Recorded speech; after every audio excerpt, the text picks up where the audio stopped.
All right, and the last session we have Alex here, and she will take the conversation. Yep, I'm here. We already have our next speaker about to join. We have Brian Hicks with us from Belkins, and he's going to talk about what's in it for me. So how do you keep your SDR's interest top of mind, and how do you make sure that they know it? Hi, Brian. Hello, how are you doing today? I'm great. So we're pulling through, this is a long event. So yeah, I feel like we still have the energy going. Yeah, no, for sure. I think it's been fantastic. Thanks to you and the team at Reply for putting this on. I've had the luxury of in between calls today being able to catch several of the sessions, and it's really great content. Hopefully everybody else finds it as valuable. Yep, me too. Thank you so much. So I'll hand over the floor to you. I'll keep an eye out for the questions and join you in the end to go over for the Q&A. Okay. All right, that sounds good. Yeah, thanks everybody for joining. My name is Brian Hicks, and I work with Belkins.io. I'm the senior sales executive there. And I just wanted to talk a little bit about what's in it for me. It's an acronym that I've used over the course of my careers in sales, talking about WIIFM and how to engage with your team and how to make sure that they understand that your values are the same as theirs and that you're vested in their success. So I want to kind of walk through this and take maybe 20 minutes of your time and maybe highlight some best practices and just different things that I've learned over the years that hopefully you'll find valuable. So who am I? I'm a son to an incredible mother, a brother to 3 awesome siblings, and an uncle to 6 nieces and nephews. Actually, it's interesting. I don't know if you guys have heard of this concept yet, but my niece got married last weekend, and then my nephew gets married this upcoming weekend, and they have both asked me to be their flower man, which is it was a new concept to me, but I gladly accepted any role in their big day. So you guys will have to give me some feedback if you've heard of the concept of flower man.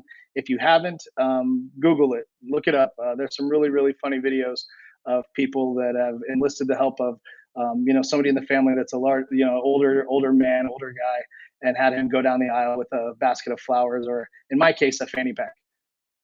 My passion is helping people in whatever way that I can, and that passion has provided me a meaningful and winding road of professional experience. I come to you via 15 years of experience in relationship-based sales and management. I cut my teeth, like most of you, on 100, 200 dials a day, working my hind end off to try to generate appointments. In some of those roles, I was appointment setting for other AEs.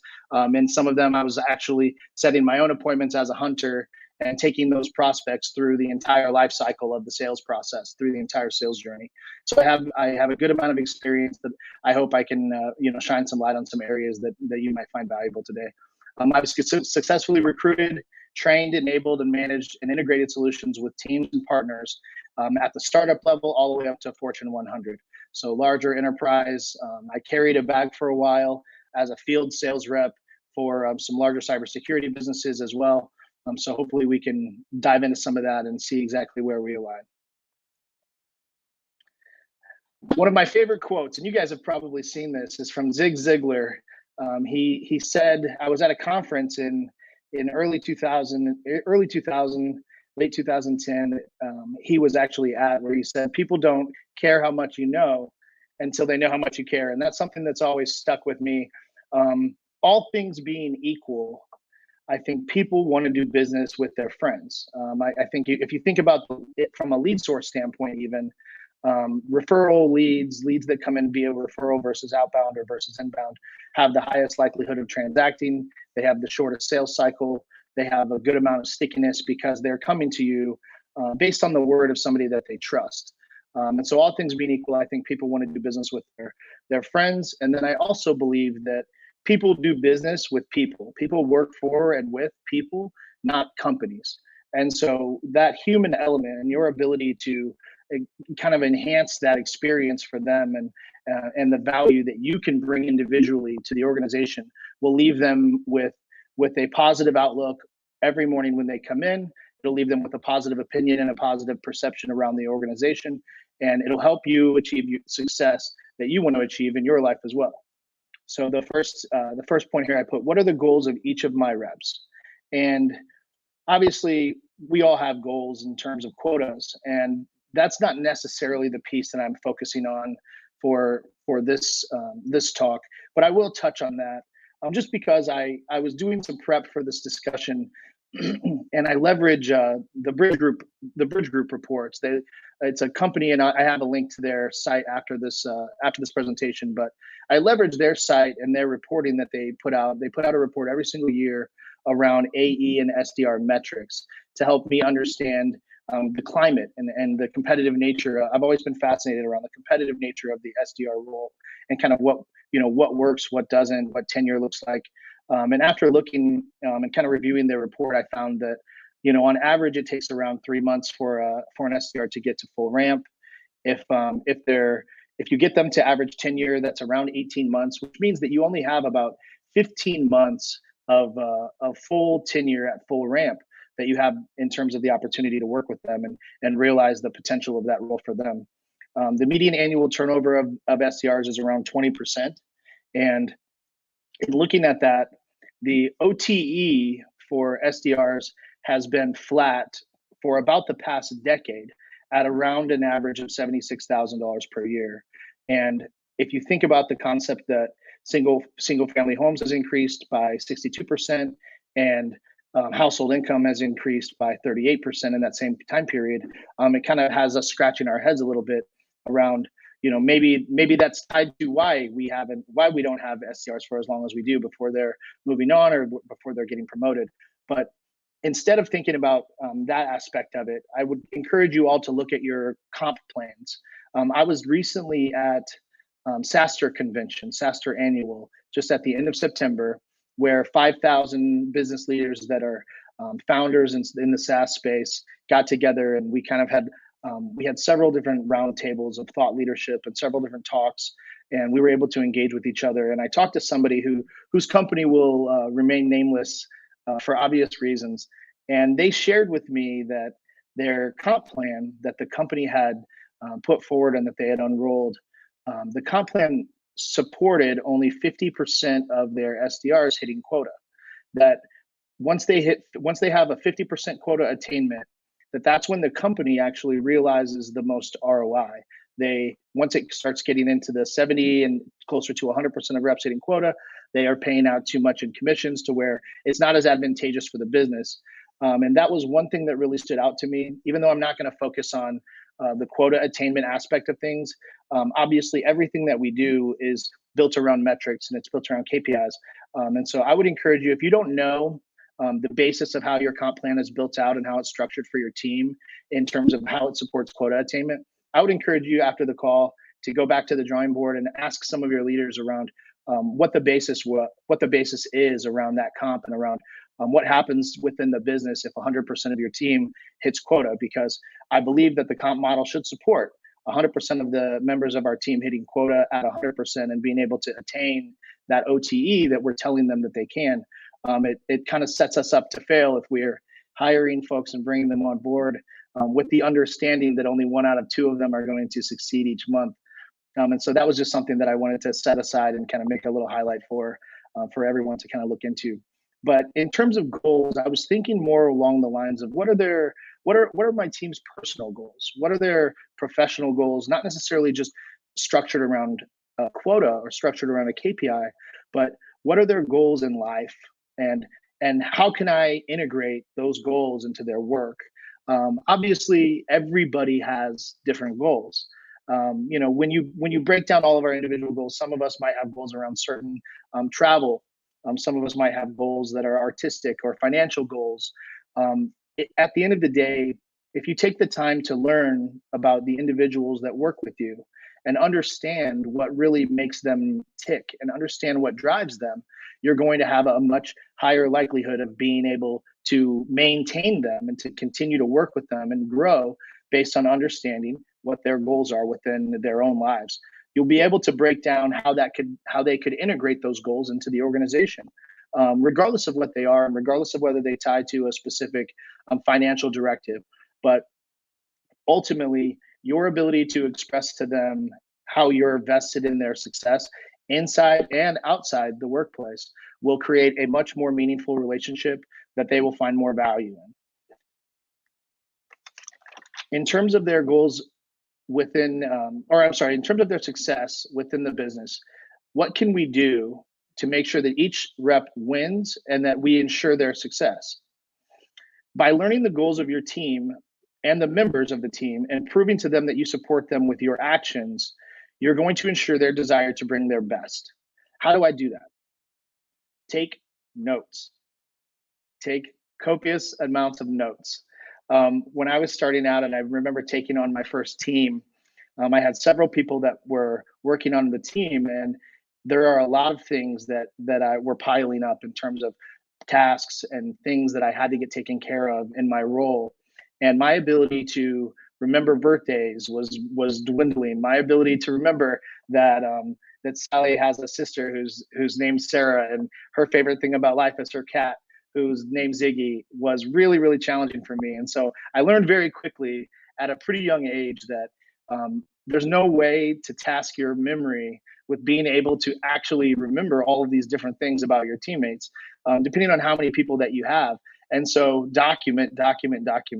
Note down what they share with you through different conversations that you have with them one-on-one, or little things that perk your interest, or kind of little flags that pop up when you hear somebody say something that's important to them. And then when you have an opportunity, write it down. Write it down and put it in a database or a living document that you update on a regular basis that helps you stay up with what the goals are and kind of what the passions are of the people that you work with. You care about them, and this is a way that you can ensure that you can show them that you care about them by being able to remember these things and to make it a top priority that their interests are things that you take interest in as well. If someone has similar goals as another person on the team, ask to see if they will give you permission to connect the two of them, because you know that there are other people that have similar goals. I know one thing that we do at Belkins is we have different Slack channels that we've created, common interests amongst our team, where you can join, you can contribute, you can talk if you would like. If you'd like to just kind of be an observer, that's completely fine as well. But creating avenues for your teammates to be able to express themselves on a personal level, on an artistic level, will only help them feel ingrained and help them feel connected to their teammates. The more that you can support the team's life goals and allow them to integrate them into the workplace, the stronger that your relationships will be. Building that rapport and that camaraderie will create greater opportunities for you to win within your team. How to ensure success from the start. This is a big topic of recent discussions that I've been involved in recently. Onboarding is a huge piece of that, especially as your companies and as your teams are hitting critical mass, and you hit the hockey stick where you have to add a certain number of headcount in order to sustain the growth that the business is experiencing. Maintaining your onboarding process and maintaining the training and the coaching and the ability to give each rep your attention, it gets ever challenging. And so it's the first thing is attention, making sure that you're maintaining your presence.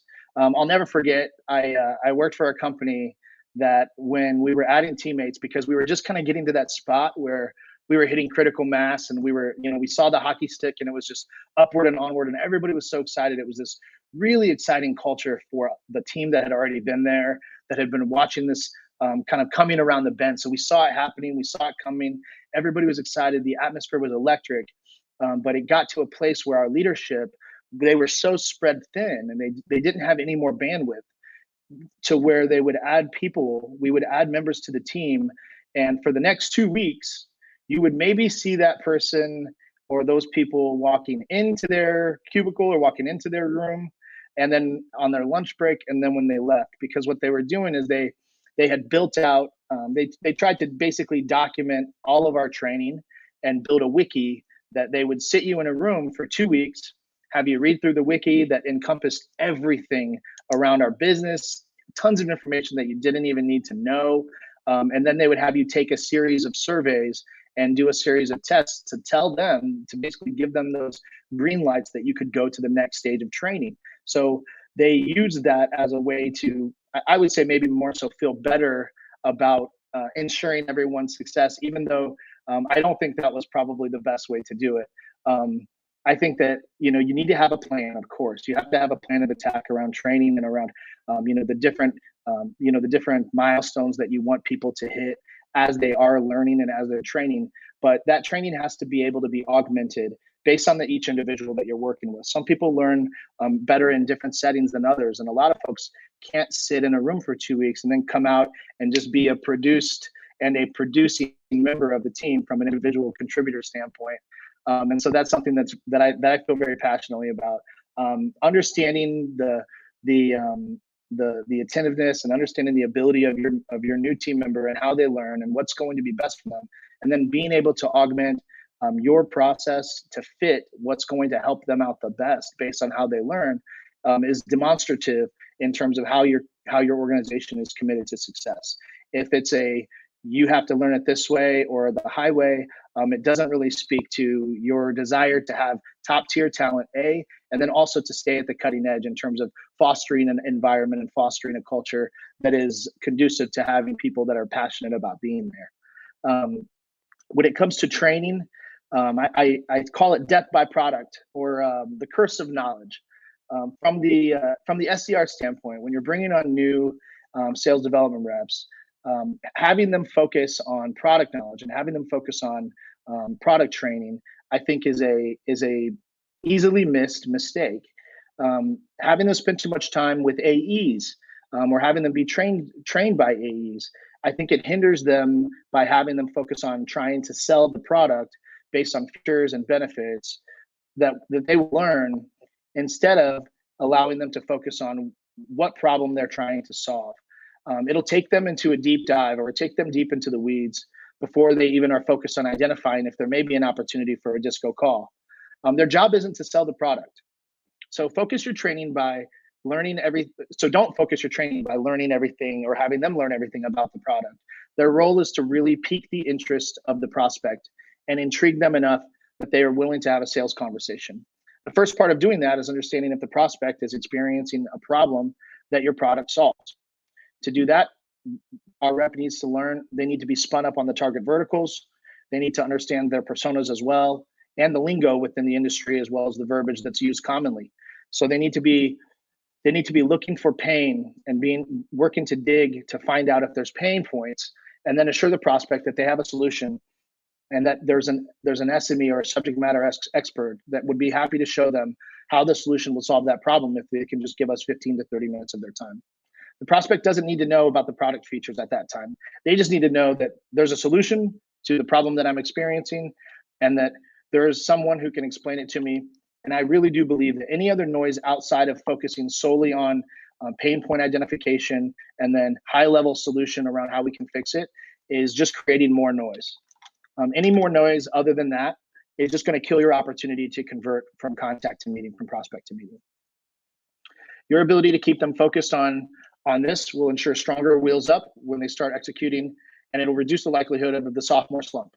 I've seen it happen a million times when a rep gets into month 2, or they get into month 3, and they start learning more about the product, and then they start adjusting their pitch and their talk track, and you start to see a little bit of a decline in overall meetings booked, because they're not keeping their eyes on the prize. They have all these extra data points and all these extra features that they're learning about, and it's natural for us to want to include those, but it really is more of a simple approach that's going to allow us to land and to be most successful in terms of converting meetings. When it comes to coaching, don't tell them what they're doing wrong. We've heard this in a couple of the sessions today, and I really liked the content that we got. It's not about highlighting what they're doing wrong. It's about learning what their mindset is that is fueling that behavior, that's driving the behavior that is getting them the result that they're getting. The more that you can better understand their mindset, the more that you can understand how you need to approach this conversation and how effective you can be in adjusting their mindset to generate more desirable results. Once they get more W's in the column after they make adjustments and they shift their mindset, then that will just instill and it will stabilize that behavior going forward. Expectations. Setting proper expectations puts everyone on the same page. The expectations from a high level, I think, is to focus first on communicating the company. Communicate the company history, the mission statement, the values, and the desires around the market, the impact that the company is looking to make within their market, and who your ideal clients are. How is their role viewed by the company? And how does their role success impact overall company goals? In order to realize their full potential, what should they plan on bringing to the table in terms of attitude, experience, quota attainment, activities, helping them understand that failure is a common companion in this role. Failure and rejection is your friend. Explain how you determine what the quota is and why the quota is what it is. Help them understand what they need to do and that they're set up for success in terms of achieving 100% of their quota. Follow up. Daily check-ins during onboarding, and it could be just as simple as, hey, how are things going, if you delegated out some training responsibilities. But I recommend a daily check-in just to make sure that they know that you're there, making your presence known. Weekly one-on-ones, just to sit down and do temp checks with them, especially if they're newer to this role, having them help you understand where they're at, how they're feeling about what they're learning about the role that they've been accepted for. And then monthly reviews of performance and thoughts on performance in more detail. I think from the coaching standpoint and from follow-up and making sure that you're kind of checking in with them, real-time coaching and communication is great to help them strengthen their vision and overall approach. And these things all provide a transparent environment. A transparent environment where they can stay on the same page as you can stay on the same page as them during their onboarding, and then they understand that if they need something, if they have a thought, if they have concerns, they can bring them up to you in real time. A rising tide lifts all boats. I like this quote a lot because it really supports ensuring everyone's success. If the majority of our team is winning, there's a good chance that the rest of the team will get there as well if we structure the plan properly. There's a competitive nature in some teams that kills synergy, and I've been on teams where they've been very siloed even within the teams. Top performers sat next to top performers. They hung out with top performers while the mid-tier and lower tier performers kind of were bunched in a group together themselves. And this creates obstacles around knowledge and skills transfer, as well as team morale and synergy.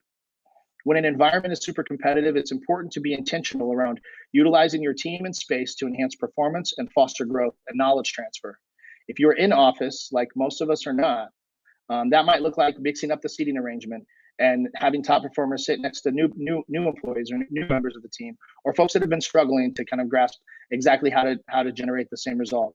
Incentivize your top performers to help groom and develop others with fun spiffs and awards, as well as understanding if some of your top performers have desires around growth and development and leadership.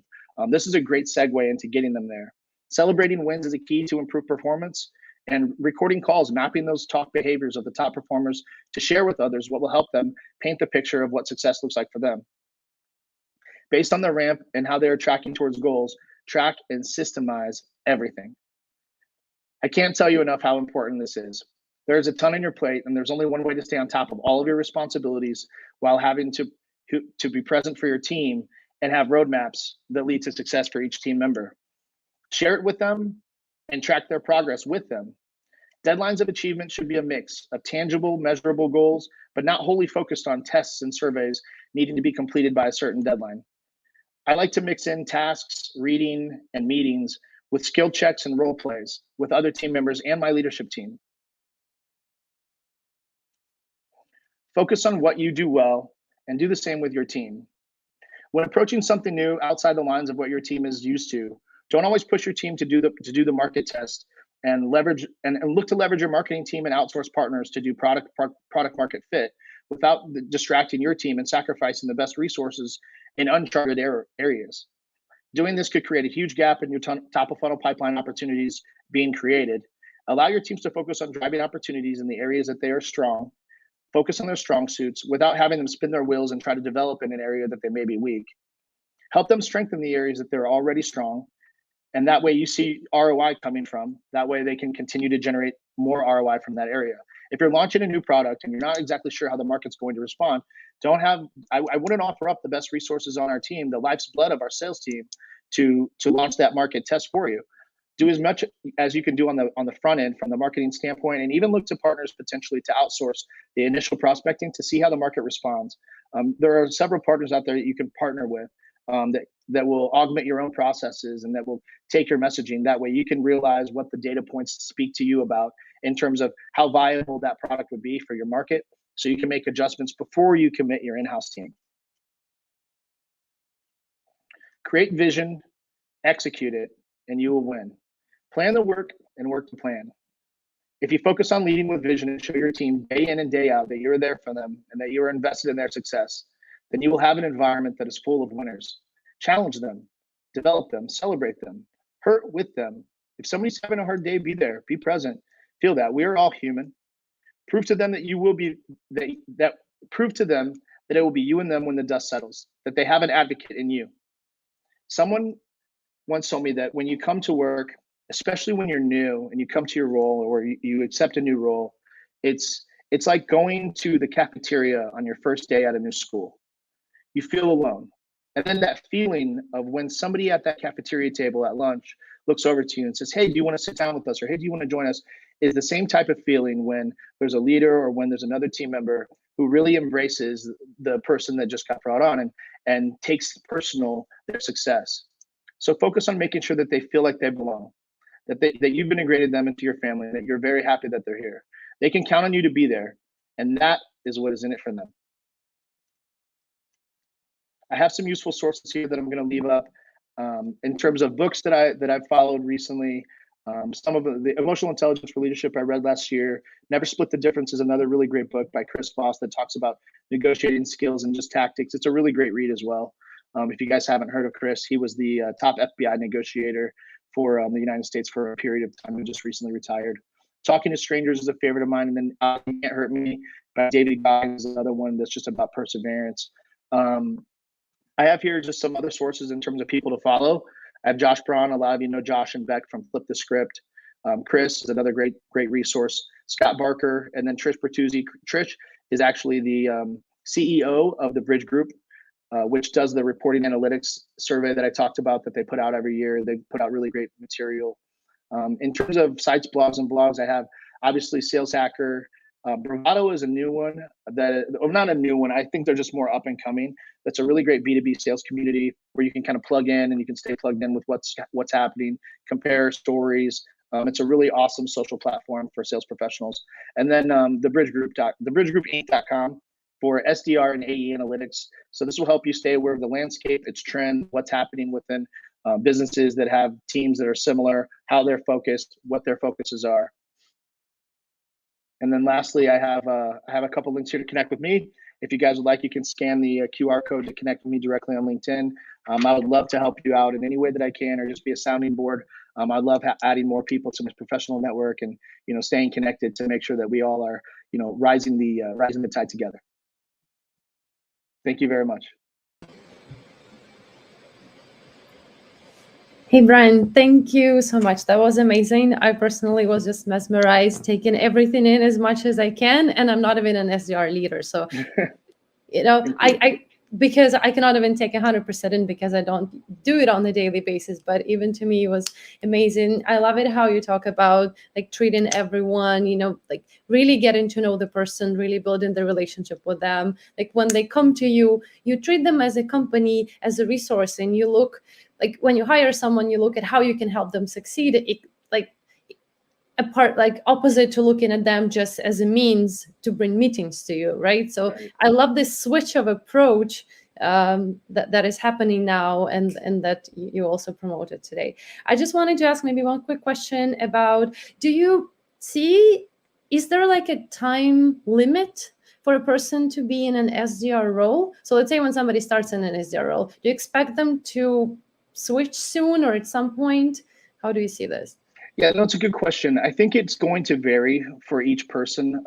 So at Belkins, we have 60 SDRs on our team, and there are several of them that we've had for over 5 years that are just, they love what they do and they're happy when they're doing it. And they don't have a desire to be at an AE level. They don't have a desire to be anything other than that. They just have a desire to just achieve and overachieve and find the best subject lines and to dial in their content and to just, they're in competition with themselves and they really love what they do.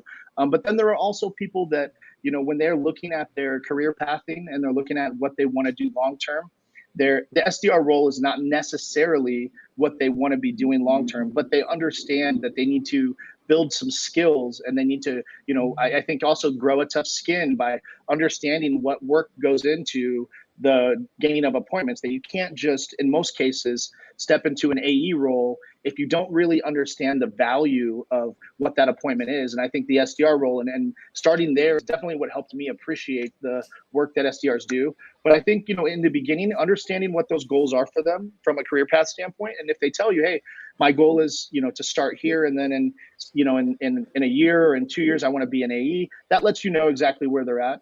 There's probably not a cookie cutter answer in terms of how long to expect them there. I would just be transparent with them, bring the conversation up, and then make sure that you're respecting their goals in terms of what they're looking to do, and hopefully you can keep them within your organization. And so if they have a career pathing goal of being an AE, you can look at how you're growing, how you're scaling, how you're adding headcount, and you can create a plan for them that by 1 year they should be at optimum efficiency, and that they understand that in order to be at the AE level, you've got to be at the top level at your current role, and you have to be demonstrating great efficiency. And so by 18 months, provided that there's an opportunity, I'll be happy to endorse you and recommend a promotion for you or recommend a transition for you to move on to the AE team, whatever the case may be. But it's probably an individual thing. Perfect. Yeah. Thank you so much for giving in such a great detail. I understand it better now myself, and I hope it's helpful to our audience as well. Some people were also asking if you could share your presentation. I know they have the link to your LinkedIn, so they will reach out. But if you can also maybe share a link in the comments, if you have the shareable link, that would also make it a bit easier for everyone. Yeah, for sure. Okay, we are a few minutes over, so I will let you go. Thank you so much for joining us. Once again, it was a very interesting presentation. Okay. Awesome. Thank you very much for having me. I appreciate everybody joining.